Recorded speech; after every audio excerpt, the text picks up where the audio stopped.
The incident happened at Hardin Middle School. We're told that all the other students were kept safe, but the school resource officer as well as another Hardin police officer were called in, and they did have to use a taser.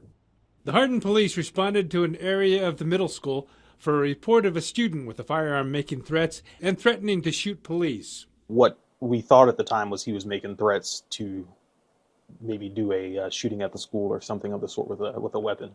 Hardin Police Chief Paul George says the school resource officer called for another officer to respond to help with a 13-year-old who is about 6 feet and 200 pounds. Actually hit the officer and punched the officer in the head, in the eye. The chief says the boy refused commands and reached into his pocket.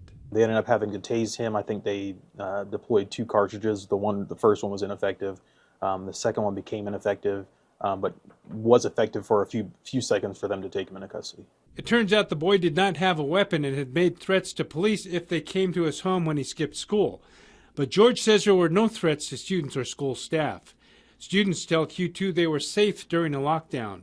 They just said to stay in your rooms and lock your doors.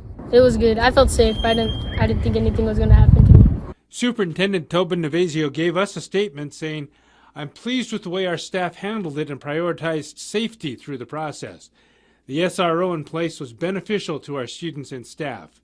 Navasio and George say the procedures and protocols worked well. When we did show up, I guess that triggered him a little bit, so he was a little upset.